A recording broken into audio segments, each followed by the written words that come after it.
वो जो ना हो तो कुछ ना हो, जान है वो जहान की, जान है तो जहान है। सबसे पहले तमाम ही ज़ायरीन इकराम को उर्से वास्ती की तहे दिल से मुबारकबादियाँ। मौला करीम हम सब का आना इस बारगाह में बाइसे जन्नत बनाए। मुअज़्ज़ज़ हाज़रीन इकराम, वक्त की किल्लत है और बहुत कम वक्त में नहीं बल्कि मुझे ये जो वक्त मिला है बहुत ज़्यादा है। मैं अपने इस वक्त में अपनी औकात बर्बाद करने की कोशिश करूंगा।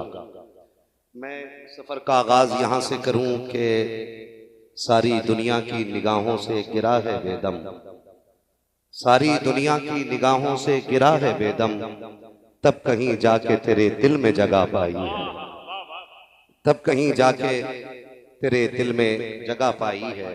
मुअज़्ज़ज़ हाज़रीन इकराम, आप लगभग हर ज़रूरी मौजू पे गुफ्तगू सुन चुके हैं। अभी बड़ी अच्छी गुफ्तगू मसलक आला हज़रत के हवाले से हो गई है। मैं सिर्फ इतना कहूँ कि रात जहाँ से बात शुरू हुई थी वहीं पे मैं अपनी बात ख़त्म कर लूँ। रात एक बात कही गई थी कि बुज़ुर्गों की बारगाह में आया करो तो दिल भी संभाल के आया करो और ज़बान भी संभाल के आया करो। और अभी मुफ्ती साहब क़िबला ने मुर्शिद के बारगाह के हवाले से बात कही।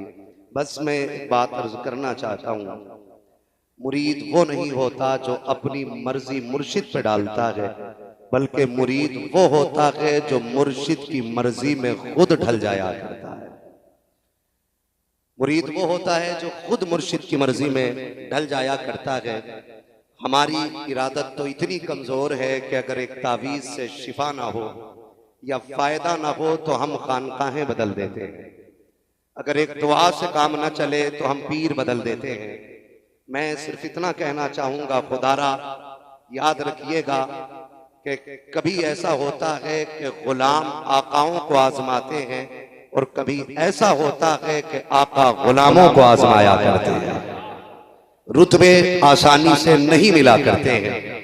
याद रखिए, कोई ना कोई कीमत चुकाई जाती है। किसी ने हजरत बिलाल से कहा था, बिलाल इतनी मारे खाते हो और फिर भी नबी नबी के नारे लगाते हो, जबकि एक बार भी वो तुम्हें पूछने नहीं आए। तवज्जो कीजिएगा, हजरत बिलाल से कहा गया, बिलाल इतनी मारे खाते हो और इतने सितम सहते हो, लेकिन ताज्जुब यह है कि जिसके लिए मार खाते हो कभी वो खैरियत पूछने नहीं आया। तो बड़ी बात हजरत बिलाल ने कही थी। फरमाया था, लोगों जब मंडी जाते हो बर्तन खरीदते हो तो बजा के देखते हो कच्चा है या पक्का है। जो पक्का लगता है उसे खरीद के लाते हो। का तुम हांडी खरीदो तो बजा के देखते हो मेरा यार तो बिलाल को खरीद रहा है। फिर बजा के भी देखेगा, तोड़ के भी देखेगा, फोड़ के भी देखेगा, उसके बाद बिलाल की कीमत लगाई जाएगी। अब मैं आपसे कहना चाहता हूँ, खुदा किस्मत से अगर बिलग्राम शरीफ ले आए, मुझे इससे कोई सरोकार नहीं कौन क्या बात करता है। मैं तो बस इतना जानता हूँ कि जब से तुमको देखा गए तब से सबको भूल गए हैं। जब से तुमको पाया गए किसी की जरूरत ही नहीं रही है। अगर मैं ये कहूँ कि बेजा नहीं होगा कि सब कुछ खुदा से मांग लिया, तुझको मांग कर उठते नहीं है हाथ मेरे इस दुआ के। नारे तकबीर, नारे रिसालत, उर्से हुजूर फातिह बिलगिराम। उठते नहीं है हाथ मेरे इस दुआ के बाद। मैं समझता हूं जो मेरे सरकार ने मसलक आला हज़रत के हवाले से चंद बातें कही थी, उनसे ज्यादा मजबूत बातें मसलक के हवाले से हम में से कोई नहीं कर सकता।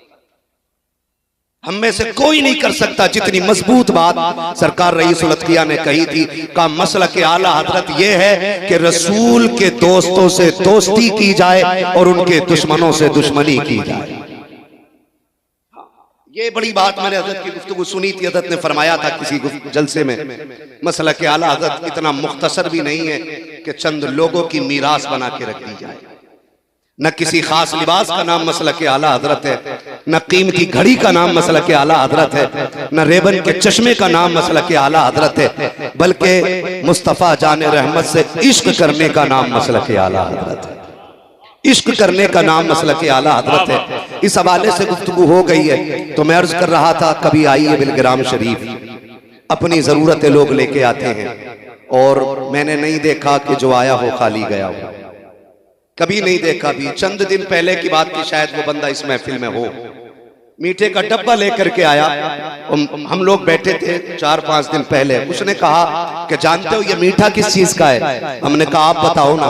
कहा पिछले साल सरकार कलंदरे माहरेरा सरकार नजीब मियां साहब किबला ने कहा था जिस पे बेटा ना हो इनके कदम पकड़ ले, अल्लाह बेटा अता ना करे तो मेरा दामन पकड़ ले।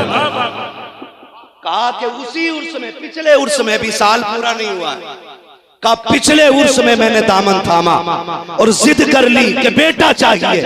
का बेटा भी मिला, साथ में नाम भी मिला था। का ये जो मीठा बट रहा है इन्हीं के दर की खैरात बांटी जा रही है ना। तो इनकी चौखट पे जो आता है वो खाली नहीं जाता है। बस मैं एक बात कहूं कि अगर आपकी कभी ना सुनी जाए तो एक बात याद रखिए, यहां कभी शोर न करें, कभी आवाजें न लगाएं। तारीख में बहुत बड़ा नाम शाह सुलेमान तौसवी रहमतुल्लाहि ताला अलैह, ये सिलसिले चिश्तिया के बहुत मजबूत बुजुर्ग हैं, साहिब तसर्रुफ वली शाह सुलेमान तौसवी रहमतुल्लाहि ताला अलैह। आपका एक खादिम था जो आपके बाल काटा करता था। बाल काटा, सुने पीर का अदब क्या होता है। हर किसी को खैरात नहीं मिलती है, बिलग्राम शरीफ नहीं, लोग मदीने से भी खाली लौट आते। तो क्या मतलब वहां से दिया नहीं जाता। सुने फकीरों की झोली में अब भी है सब कुछ, मगर चाहिए इनसे लेने का ढंग कुछ। जितने अदब से आओगे उतना ज्यादा लेकर के जाओगे। शाह सुलेमान तौसवी रहमतुल्लाहि ताला अलैह, आप का एक खादिम था जो आपके बाल काटा करता था। बाल काटा करता था। उनका एक छोटा बच्चा था तकरीबन 3 या 4 बरस का। वो बच्चा गायब हो गया। बीवी ने कहा कि जाइए मुर्शिद से कहिए अपनी कि हमारे बेटे के लिए दुआ कर दें कि बेटा लौट आए। शाह सुलेमान तौसवी रहमतुल्लाहि ताला अलैह की बारगाह में मुरीद गया जो बाल बनाता था और कहा हुजूर मेरा बेटा गायब हो गया है। सिर्फ एक बार कहा। मुर्शिद ने ना हाँ कहा ना कहा, चुप हो गए। जानते हो फिर ये खामोशी का ताला 14 साल जबान पे लगाए रखा। कितने साल? जोर से कितने साल? 14 साल तक मुरीद ने मुर्शिद से कुछ भी नहीं कहा, खामोश रहे। एक दिन जब घर में आए पीर की बात छेड़ दी। 14 साल के बाद पीर की बात छेड़ी। बीवी ने कहा जबान बंद कर लो, दोबारा पीर का नाम लिया तो सर फोड़ दिया जाएगा। किस पीर की बात करते हो? 14 साल हो गए बेटा नहीं मिला है। उस पीर के तस्करे क्या करना जो बेटे को तलाश करके न दे सके। एक ताना बीवी ने दिया, ये चोट जाके सीधी दिल पे लगी है। जो ताला 14 साल से जबान पे लगा था, आज उस ताले में जंबिश आ गई है। बेकरार हो जाते हैं। हाय मुर्शिद अदब इजाजत नहीं देता, बेकरारी रुकने नहीं देती है। अगर ना कहूं तो बीवी का दुश्मन हो, और अगर कह दूं तो तेरा बेअदब हो जाऊंगा। बारगाह में आए हैं। सुबह शाह सुलेमान तौसवी ने कहा कि बुलाओ जरा मेरे खादिम को, मेरे बाल मूंड दे आकर के। जब बुलाया गया आपने बाल मूंडना शुरू किया। अब जो अंदर बेकरारी थी, जबान पे लगे ताले, 14 साल की खामोशी है। अब तक दोबारा नहीं कहा था कि बेटा पलट करके नहीं आया है। अचानक वो बेकरारी आंसुओं के जरिए आंखों से रवा हुई। मुर्शिद के सर पर पहला